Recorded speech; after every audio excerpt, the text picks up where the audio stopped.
জানি ইনফরমেটিভ ভিডিওর কোনো কদর নেই, তবু যাতে আমার মতো বিপদে না পড়েন তার জন্য জানিয়ে রাখি যে এই মুরগিগুলোর ব্রঙ্কাইটিস হয়েছিল, মানে এক কথায় শ্বাসের একটা সমস্যা হয়েছিল। সেই সমস্যাটা কেন হয়েছিল?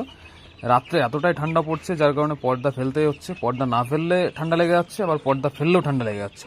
তো সেটা হচ্ছে এই যে কাঠের গুঁড়োগুলো, এই গুঁড়োগুলো ওরা পা দিয়ে হাঁচড় পাচড় করছে, ডানা দিয়ে ঝাপটাচ্ছে, সেই ডাস্টটা নাকে গিয়ে গিয়ে ধীরে ধীরে এদের কিন্তু একটা শ্বাসের সমস্যা হয়ে যাচ্ছিলো।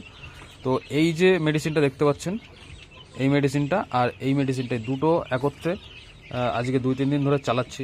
তো দেখুন, এই ওষুধটার নাম হচ্ছে বঙ্কোফাইরিন। এই নামটা আপনারা দেখে নিন, বঙ্কোফাইরিন। আর এই ওষুধটার দাম হচ্ছে 116 টাকা প্রিন্টেড, তবে আপনার কাছ থেকে 105 টাকা মতো নেবে। যদি ছাড় দেয় 10% বা তার বেশি যদি ছাড় দেয় তারা আরও কমে পাবেন। তো এর মধ্যে কী কী আছে সেটা এই পাশে রয়েছে, দেখে নিতে পারেন। সমস্ত কিছু কিন্তু আয়ুর্বেদিক উপাদান, এতে গ্রোথের কোনো রকম কোনো সমস্যা হবে না। আর সত্যি 3 দিনের মধ্যে আমি একদম রিলিফ পেয়ে গেছি। এখন একটা চিক্সরে কিন্তু এই শ্বাসের সমস্যা নেই।